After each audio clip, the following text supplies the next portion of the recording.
Good morning, and thank you for joining our webinar today. Very thrilled to be here and joining you with our discussion today on harnessing AI to optimize the student experience.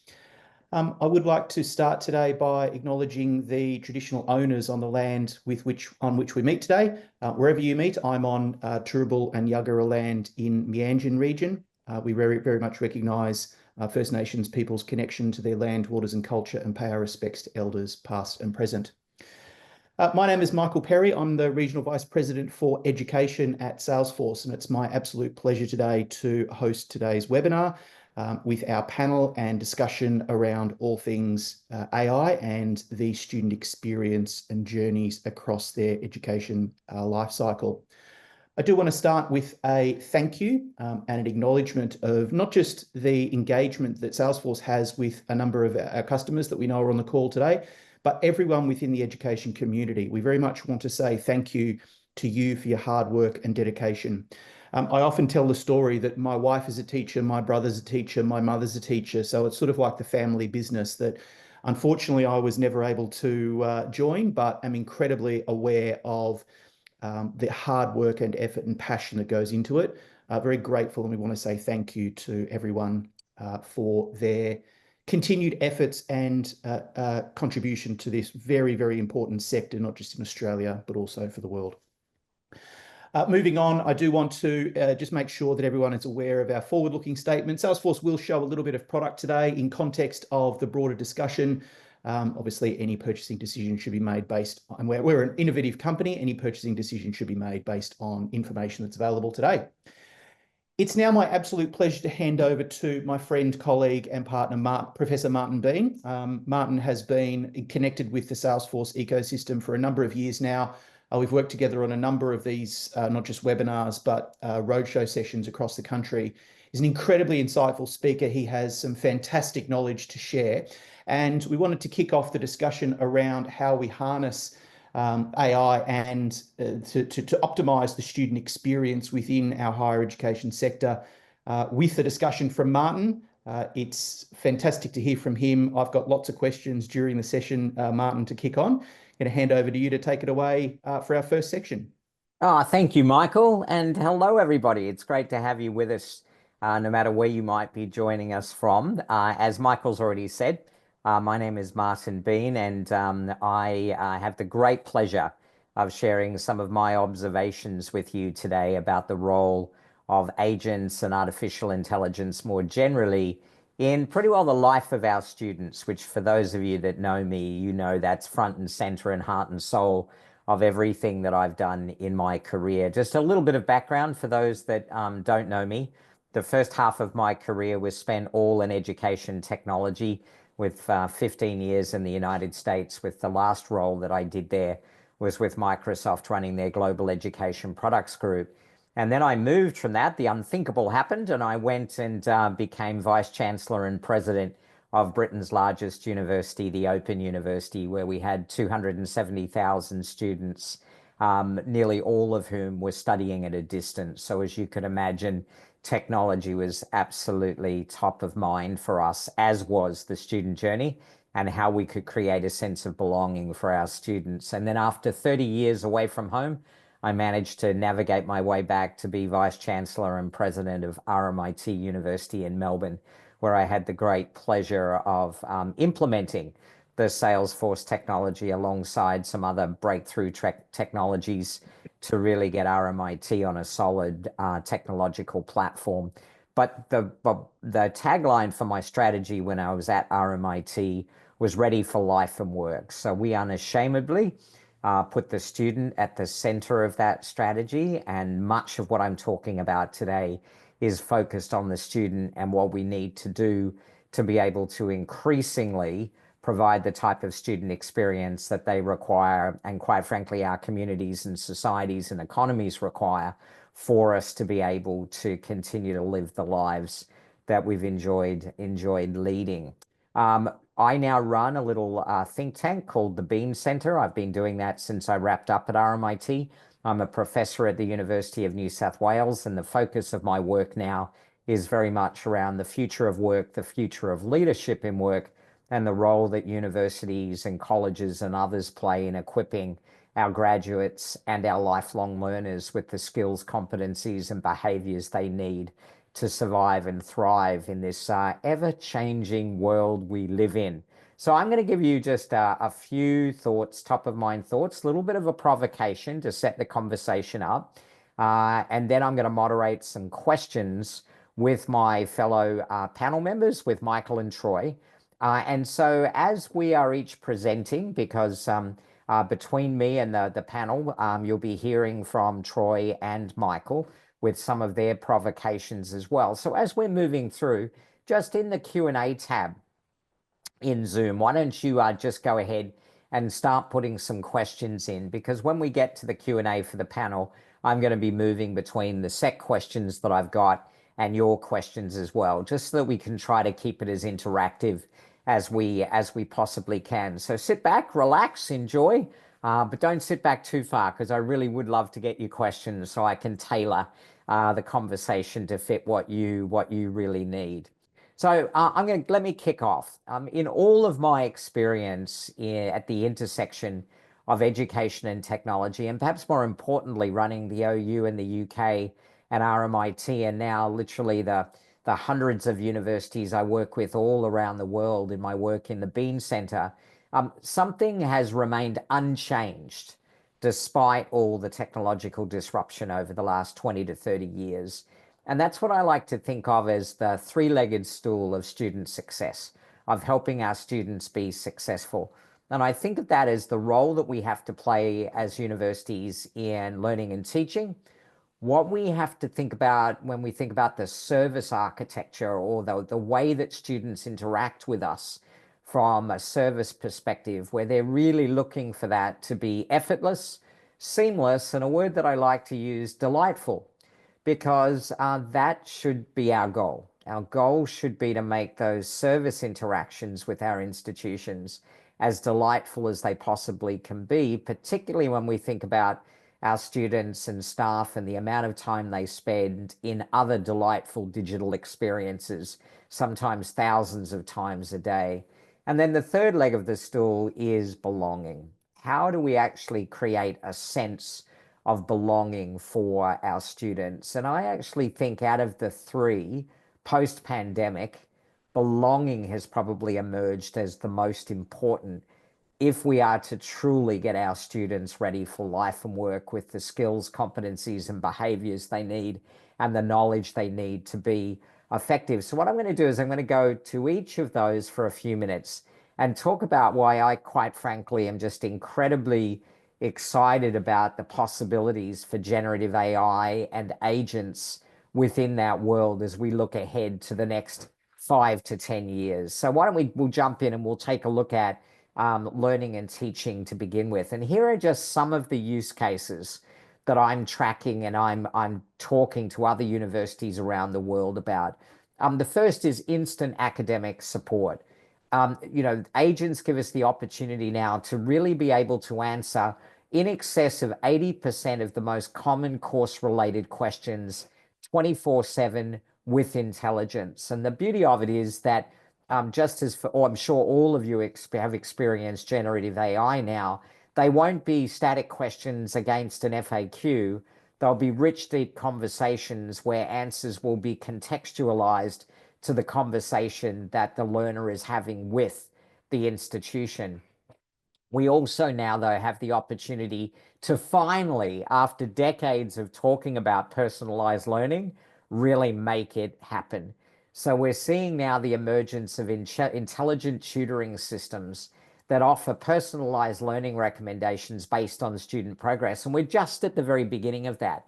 The way we sort of see the world is in the beginning, these will be agents offered by the university where they will interact with the student, and based upon the permissions that the agent is granted and the authentication of the student, they will be able to have rich conversations around learning and teaching, really, so that I've got my tutor on the side with me 24/7 that knows me, remembers me, knows where I came from, understands what information and context I need, and provides answers to those questions in ways that, quite frankly, has just not been possible before. For our teaching staff, though, for our teaching academics, there's also the opportunity to save time. And the one common thread or theme or attribute of teachers at all levels of education throughout the world is we're time poor. And so the ability to automate tasks like grading quizzes or other types of formative assessment, managing assignments, really can help free up educators for deeper engagement. And I want to be really quite clear. I never recommend that universities or colleges adopt generative AI to cut costs. I'm not saying there won't be the ability to save some money along the way, but in my mind, it's much less about saving costs and more about unlocking the humans to do higher, deeper, richer engagement with students and their scholarship. That's the goal. And if we focus on that, and if we focus on automating those routine tasks, I think we'll be amazed just how much time we can free up and how much more satisfying our role will be as teaching academics. And finally, helping us identify struggling students, allowing instructors to intervene with targeted support.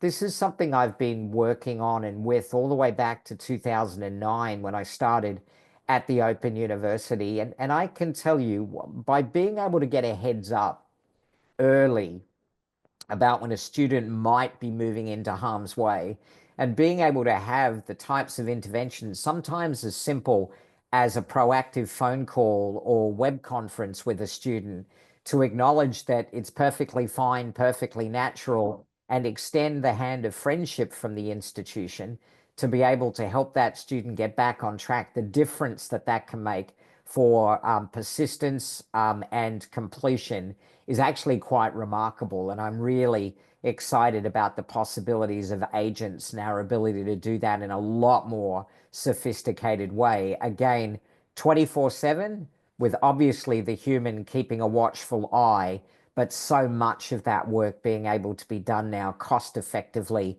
and in a much richer way. So that's my first leg. Let's move on to the second leg, which is all about what I talked about before, that effortless, seamless, delightful student service experience. And this is where many universities around the world have gone first to deploy generative AI, and now some are starting to deploy more sophisticated agents. And you can see why. The possibilities to be able to, again, free the humans up that currently are doing routine transactional work in these areas, and freeing them up to do higher value is just so valuable all the way around to the student, the member of staff, and the institution. So a few use cases for you. Virtual assistants being able to handle common administrative inquiries 24/7.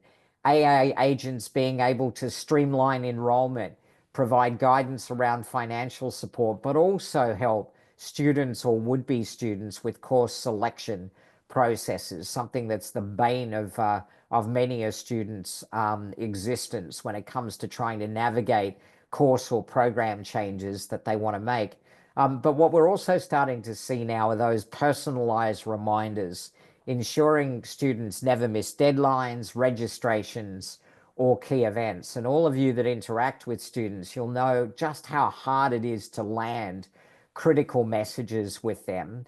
And this way, the agents will be able to, based on their preferences and their ways of working, figure out the best way to give them the heads up that they need. And by the way, the heads up they crave to make sure that they don't miss those deadlines and they stay on track.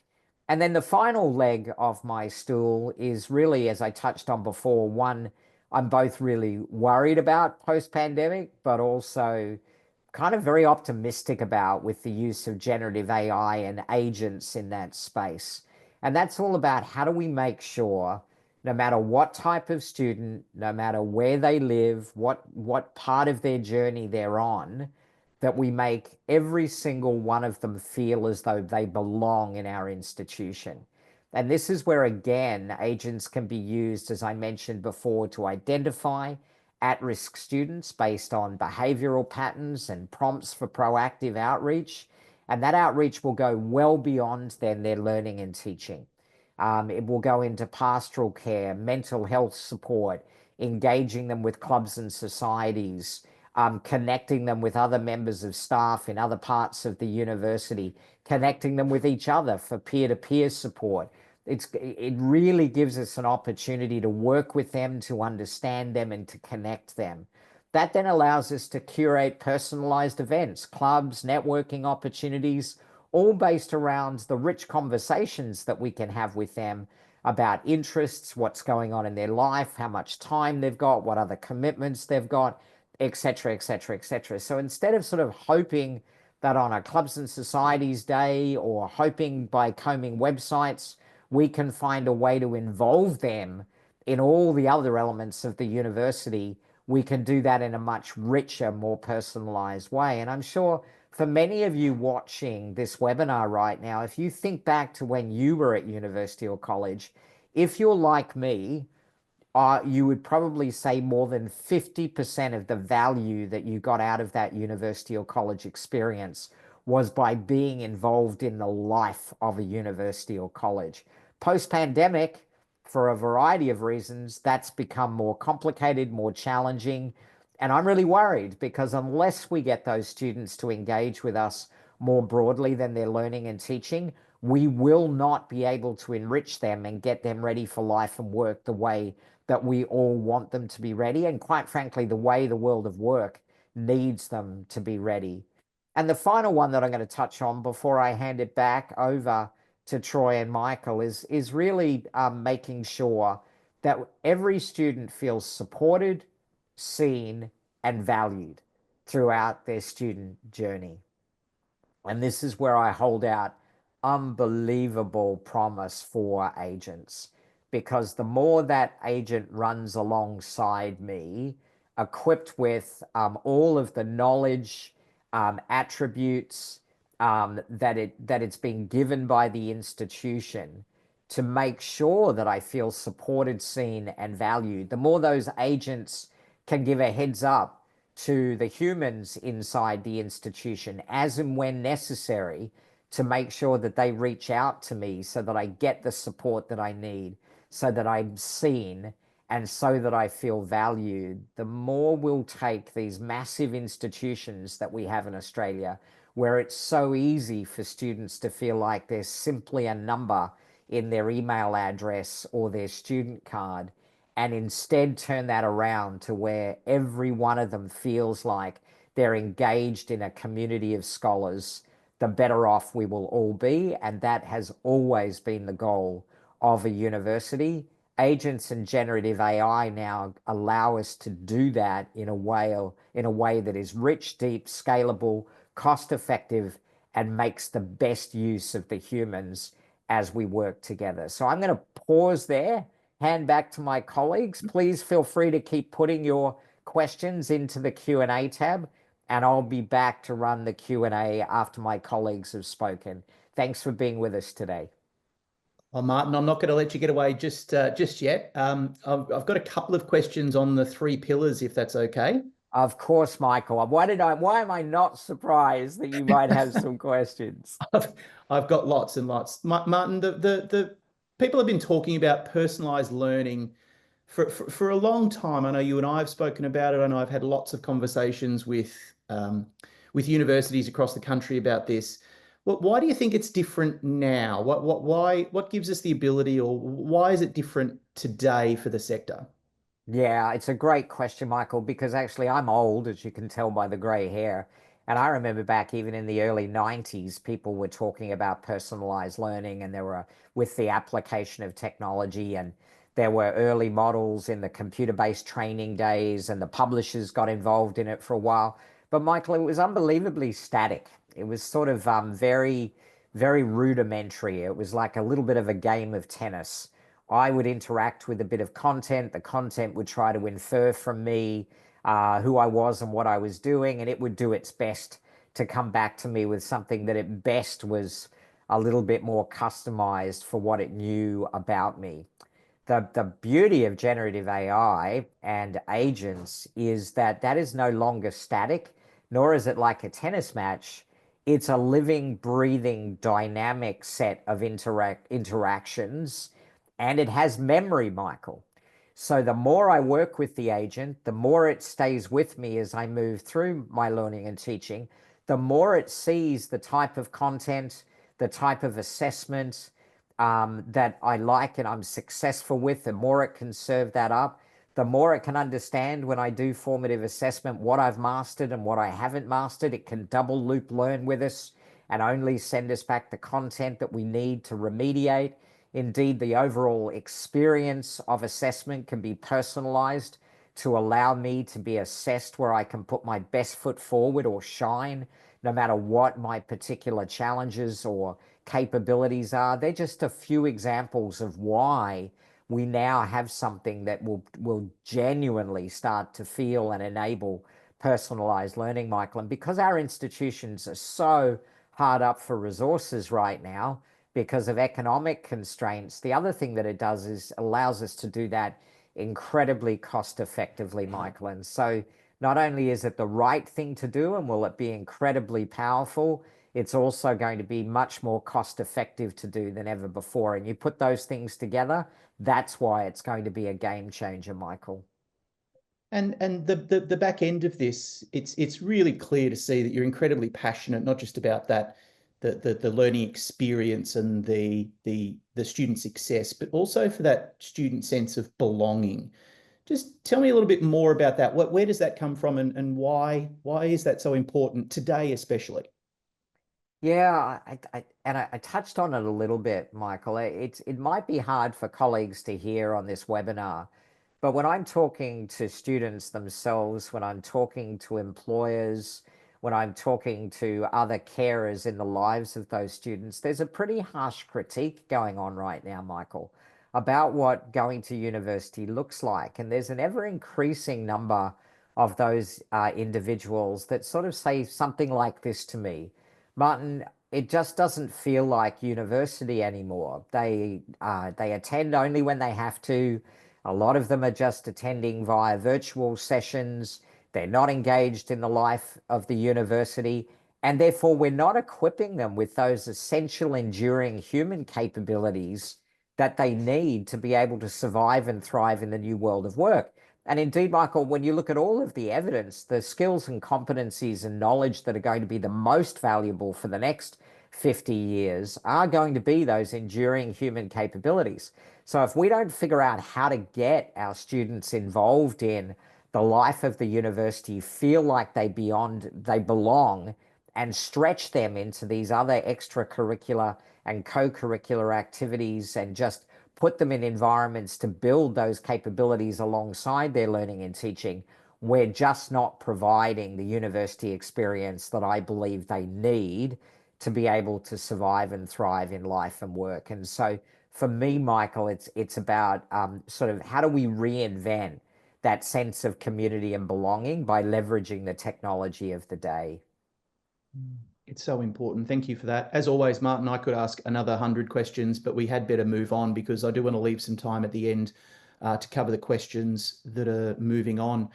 Thank you, Um, Michael. Thank you very much for your insight, Martin, as always. We might move on to just some thoughts and insights, building on a little bit of what Martin's talked about, but also from a technology perspective.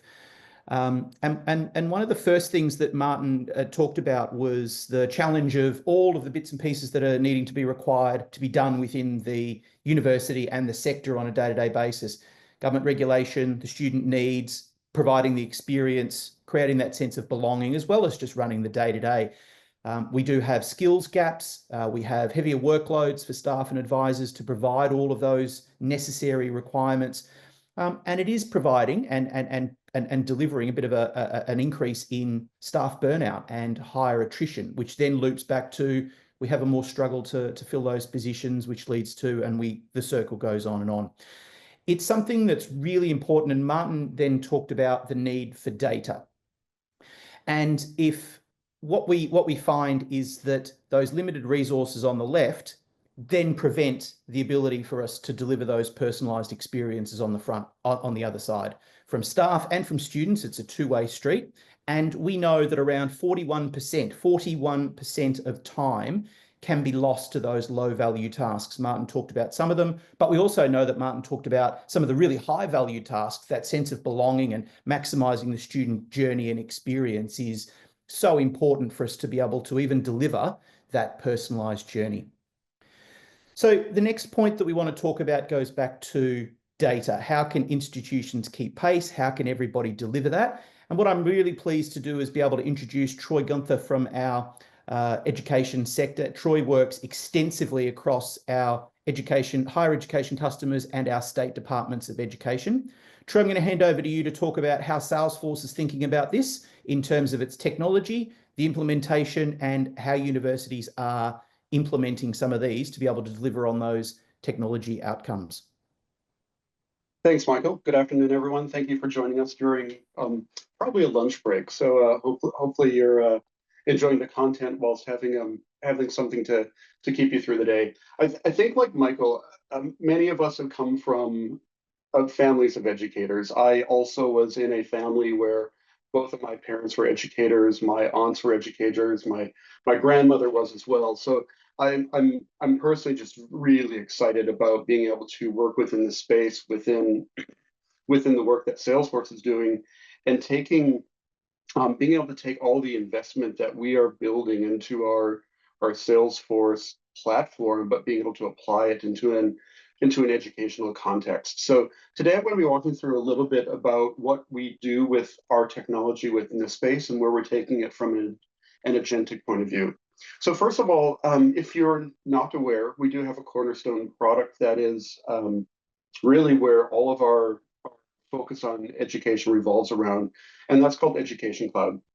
We officially released Education Cloud just over 2 years ago. Salesforce updates software automatically for our customers 3 times a year. We're just about to approach our 8th release of Education Cloud. So that's really been just an incredible accelerator in looking at both higher education, private, and in particular also the K-12 market, and really helping to accelerate the ability to connect with students and to be able to support staff and really bring more information to them to be able to really understand where students are at. What you're seeing on the screen is a very typical view that we build within Education Cloud, which is designed to really bring forward that student 360, a single pane of glass where you can understand where your student is, what courses are they enrolled in, how far they've progressed within their chosen field of study, any interests, and then be able to support the questions and the things that they want to do. So whether it's scheduling an appointment with an academic advisor or being able to create a task to connect them with, let's say, someone within the well-being space. That's what our vision, and that's what we do with Education Cloud, is to help connect all the people that are within the institution with all the students, whether it's prospective, current, or past, and the needs that they have. This last, I think it was September, we were really excited to announce that we are taking Education Cloud and extending it into what we call academic operations. And this really means that we're starting to build a next generation student information system.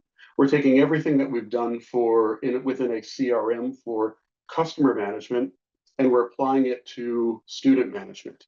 Our first release that really embodies our SIS capabilities is actually just around the corner. Customers are getting the preview release, I think, this week, and then it will go GA, generally available in June. And that will mean we will now have the ability to do course registration, holds and blocks, and many elements that are starting to take over, or starting to move into a space that traditionally we haven't. We are designing this to be very, very composable and very building blocks. So we don't intend that organizations are going to pivot and immediately start using Salesforce as a SIS, but we're looking at it in a way that we can integrate and augment with current technologies that you have to provide a greater, richer, student-centric experience.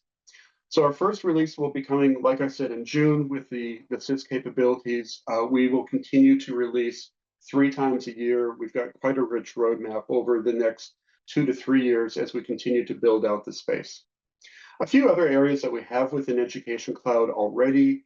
The first feature that we that we released when we launched just over 2 years ago was around recruitment and admissions. So if you think of being able to build that pipeline of students and being able to connect with them, being able to answer their questions, pull in the application, review and score the application, and make an offer for admissions to your university.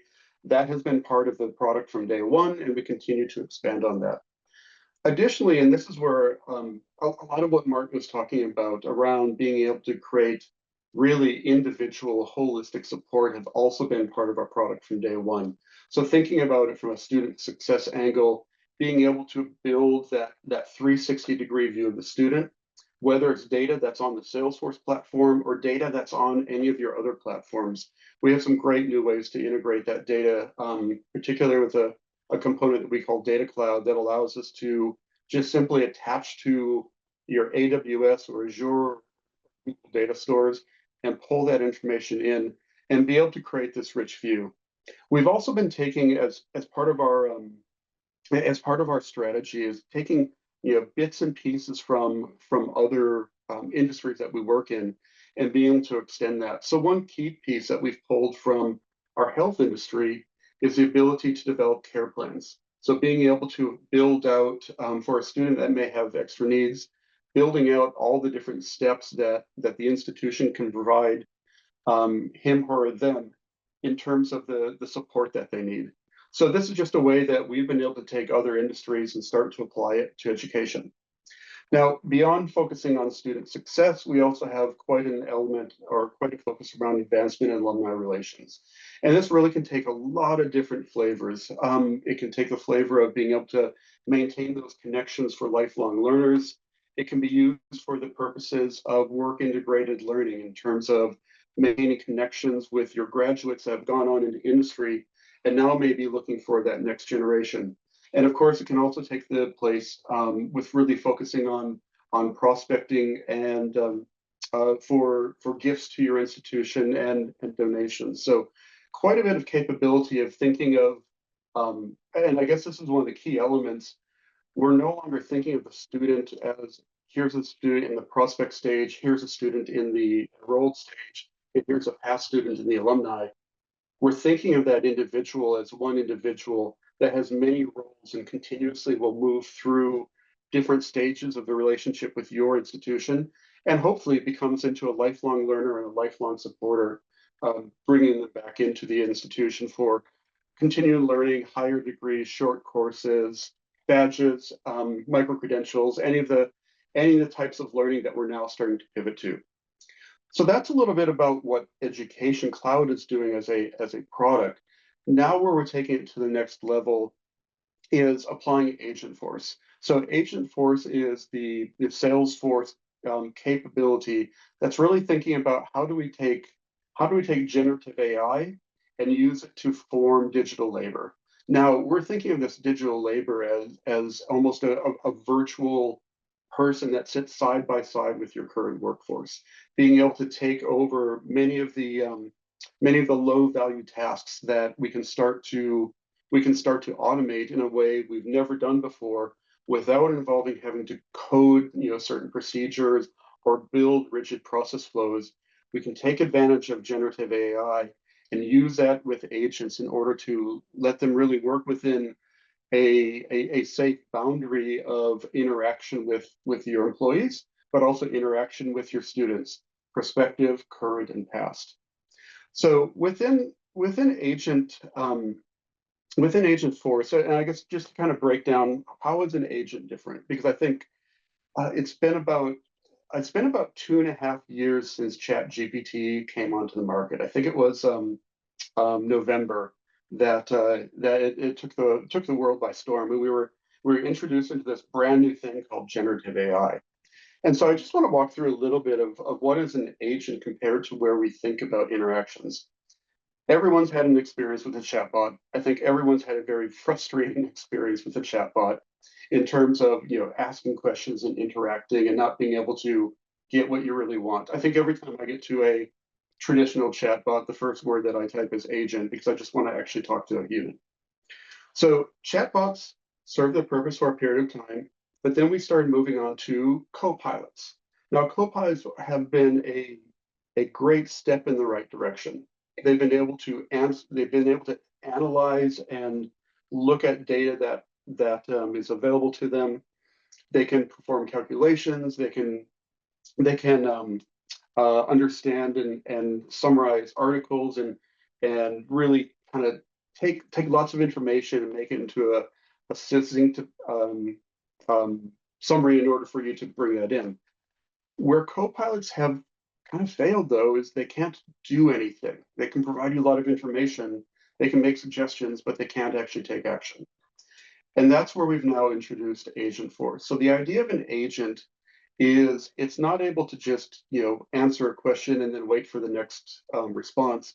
It's actually making a plan. It's working a little bit more like humans do, that every time you interact with an agent, it's thinking 3 or 4 steps ahead, kind of like a game of chess, and continuing to interact back and forth with the user, whether it's someone within your staff or someone externally, to validate some of the assumption that is made and then being able to take action. And I think one of the advantages that we have within the Salesforce platform is our customers have been building Salesforce to take action since we started the company. Being able to take action of interacting with customers, being able to send an email, being able to change and update information, being able to enroll individuals into support programs. These are the actions that are natively part of the platform. And thus, when you put the power of an agent on top of that, all those actions become an opportunity for those agents to execute them on your behalf. Now, I won't go into this in depth in this presentation, but we do have a really well-defined trust layer as well. That's part of our Agentforce story, so that those agents can only do the actions that you have allowed it to, and they can only access the data that you allow them to.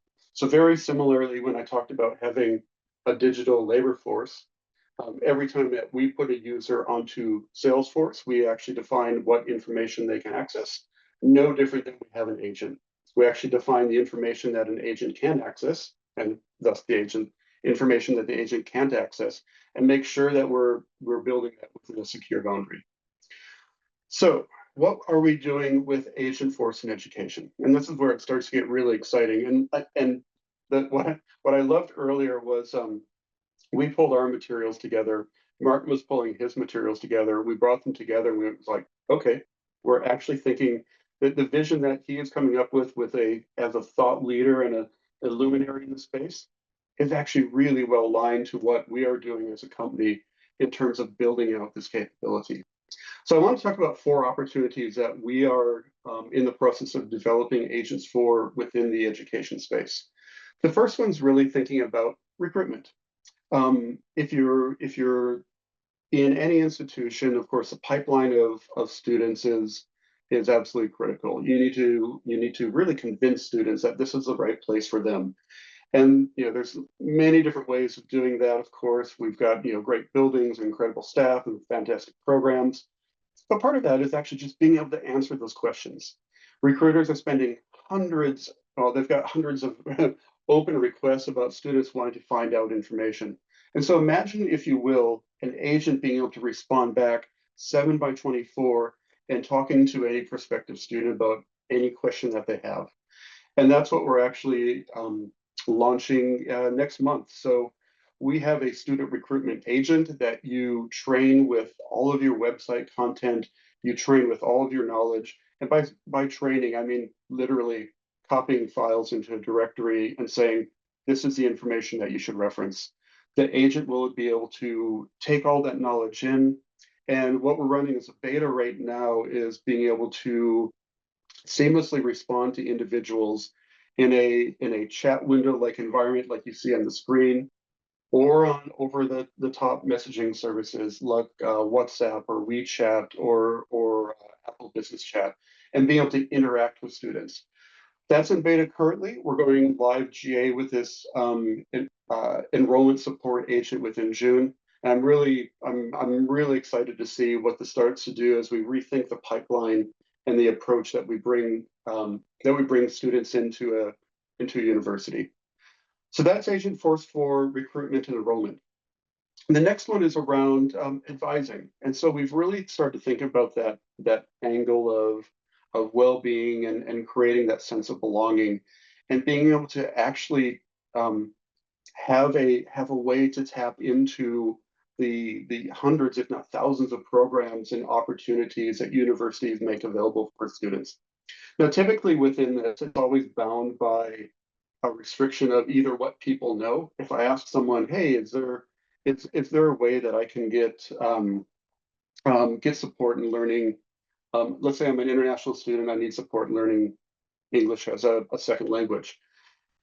Often we're limited by either what that individual, the person who's answering the question knows, or we're limited by whether they have the ability to search through that.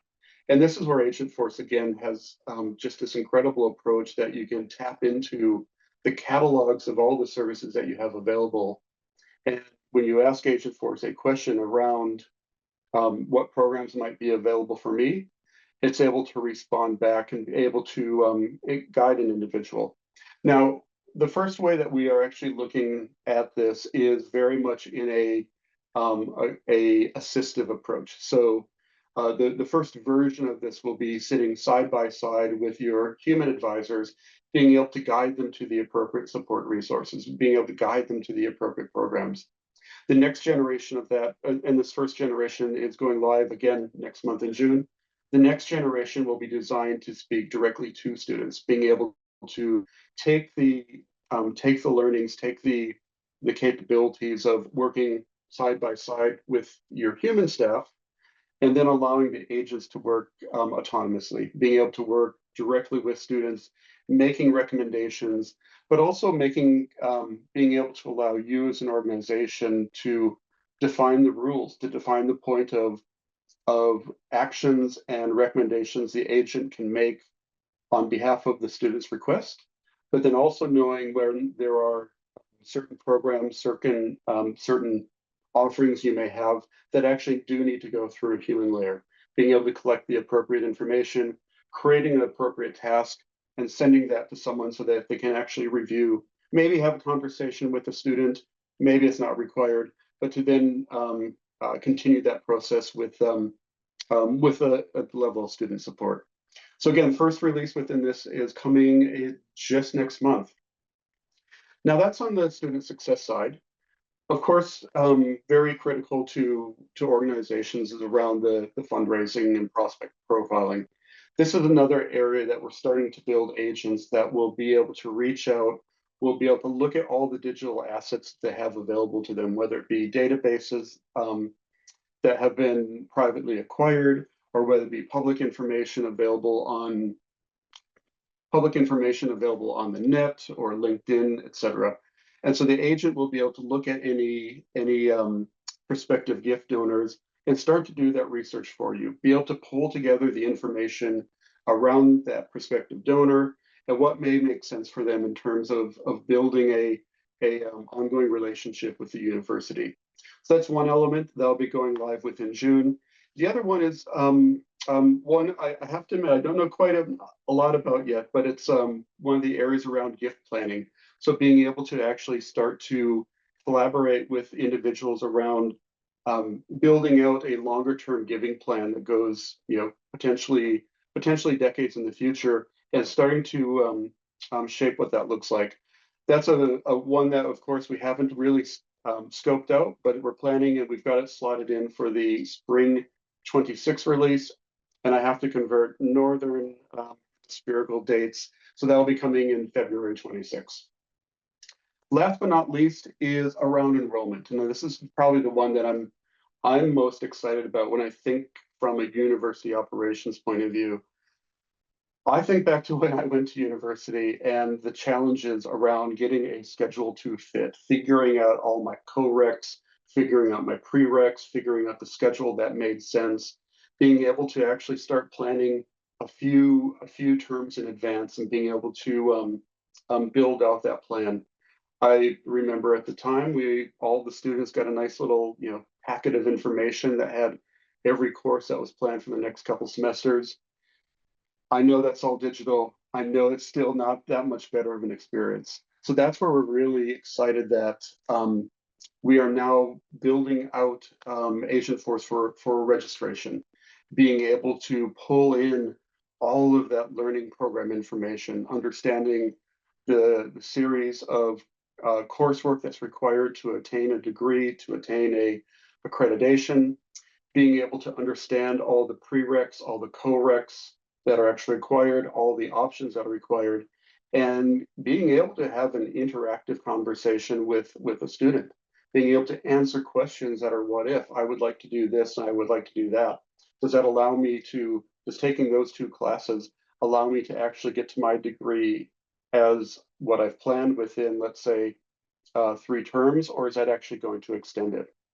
And so the idea with these agents is to actually build out individual learning journeys that's appropriate for the student, but still meet the requirements of what their goals are and where they ultimately want to end within their academic planning. There's another element too that's coming with this, which I think is absolutely incredible. It's I think everyone that's gone through, particularly a university, has gotten to some point that they've gone, the thing I thought I wanted to do 2 years ago may not be the thing I want to do now. What if I changed? And so one of the great capabilities of this is actually processing that what if, being able to say, hey, if I wanted to change from a computer science degree to a business intelligence degree, what does that mean? How much of my coursework can carry over? How much can be converted? And be able to give me a new updated plan. Now, we're not even just thinking about that from a within a university perspective. We're actually thinking about also how do we take that same type of analysis and look at students that are moving from one institution to another. So being able to use generative AI to analyze and make decisions around credit for prior learning. Not quite exactly the same as the registration element, but it's now where you start thinking about the student acquisition and registration actually coming together and being able to support students and staff on some of these really tricky questions of, how do I build a plan for me? So these are coming a little bit later. We are building them on top of the Agentforce platform that's live today, but these course registration agents, as well as a student financial agent, our plan is to make them live within February of 26. So that's a little bit of view of what we're doing within the space. I'm incredibly excited about this because, I've got, we've got a large family of colleagues within Salesforce that look after many different industries. I get to look after the industry that's, really looking to help take education to the next level. And I don't think, if I look at the Australian landscape, we've got one of the best opportunities of everywhere within the world of taking these technologies and really unleashing them to take education to the next level. So thank you for that. We're happy to answer any questions. I might pass it over back to Michael to talk a little bit about one of our customers that actually has started to use these technologies at Unity Environmental University. You're on mute right now, Michael. Apologies. For everybody that may know, or for those that don't know, Salesforce runs a yearly collaboration event called Education Summit. And this year in March, it was in Chicago.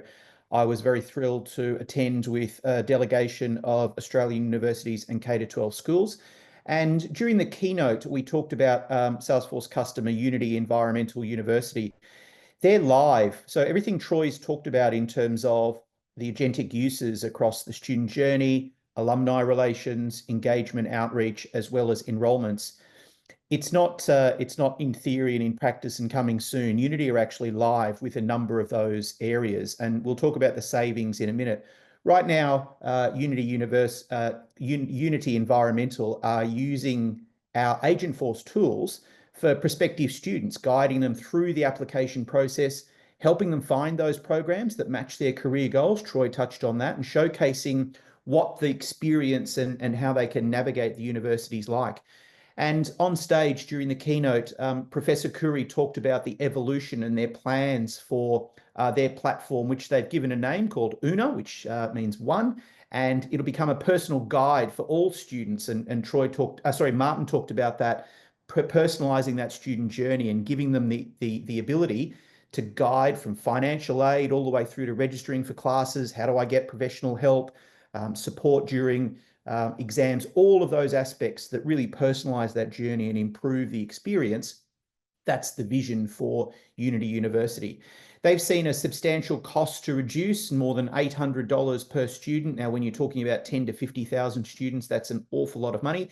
And most importantly for the teams, they know that it's a 12 times faster process, which means the team are no longer handling those day-to-day or what could be considered back office functions. They're able to spend that time personalizing the journey and helping students with much more complex tasks. As Martin said, talking about capturing those students before they fall through those first cracks. We know how important the longevity of a student's career absolutely is. Now, Troy, if we can move on, the keynote that was delivered, and so that you can hear from Professor Curry directly, is available on the Salesforce Plus streaming site. I've got both the address and the QR code there. We'll make sure that these are available in the pack sent out by the team afterwards.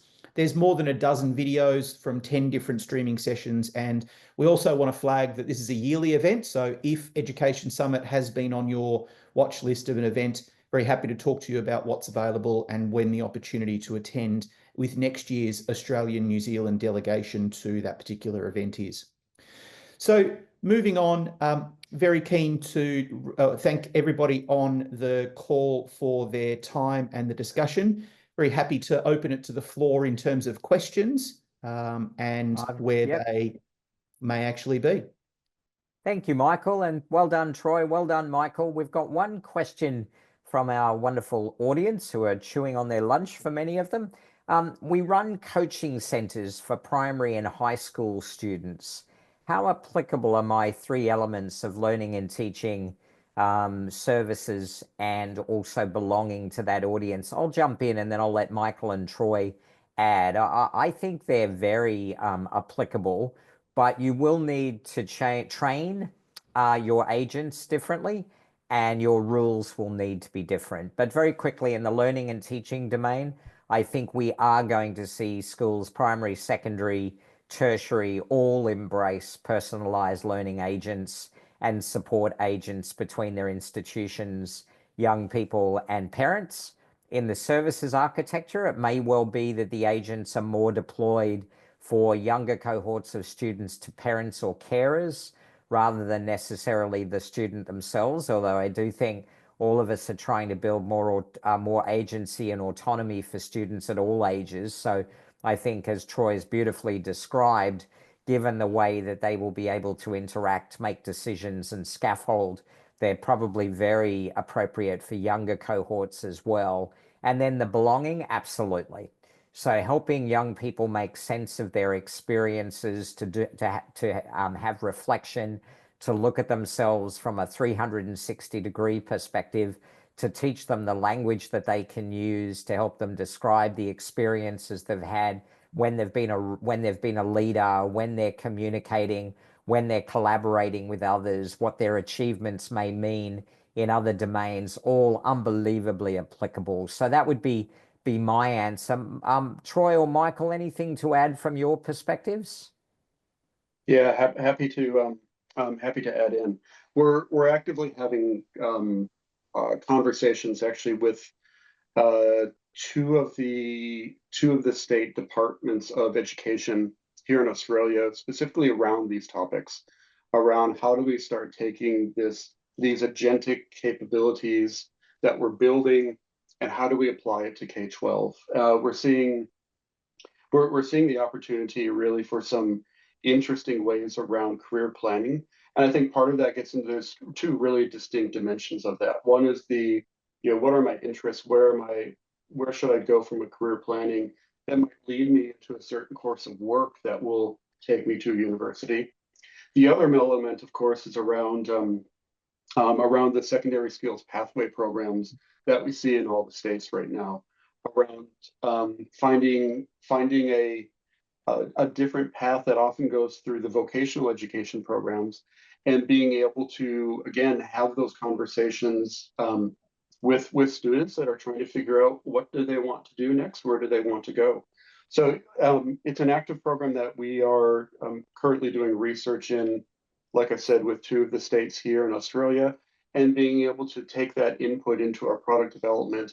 How do we make sure that these capabilities are fit for purpose for a younger audience? I think the other thing I'll add into that is one of the areas we've been very focused on within Salesforce and Agentforce is just making sure that we have the right level of protections within our generative AI space. So I mentioned earlier the trust layer. We call it the Einstein trust layer because we use Einstein for a lot of our AI branding.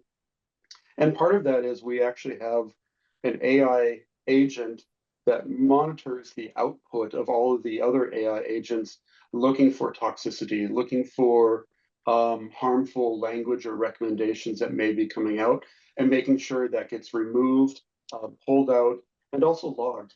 So you can actually go back and identify what may have caused that bit of logic that came with an inappropriate answer, and be able to adjust those rules and adjust those training. So lots of pieces of the puzzle coming together, but this is a space I'm really excited about. Thank you, Troy. Michael? Yeah, Troy, that's a really interesting segue. It was going to be one of the other, I know there's questions in relation to the ethical use of AI. I'd love to actually maybe wrap it with you, Martin, in terms of, I think it's probably a good place to finish. We all know the power. We've talked today about the opportunity and what's available and streamlining and not necessarily saving money, but allowing us to focus back on what's the most important thing, which is the student and the student experience. But there is an ethical angle and there is an implication. Martin, what's your views on, particularly in education, regarding the student, their privacy? Troy's just touched on the fact that we have a number of layers of security and protection, which we can provide more information on. But talk to me about your thoughts on that ethical implication of AI for the student. Yeah, and as you said, Michael, it's probably a great place for us to wrap up. But my general sense is that as we explore all of these concepts, there's 5 core things that we need to be focused on. Data, ensuring data privacy and security. Bias, doing all that we can to eliminate bias and ensuring fairness as it's applied in education. Inclusivity, so promoting inclusivity and accessibility, making sure that the human is always in the loop to provide human oversight and support.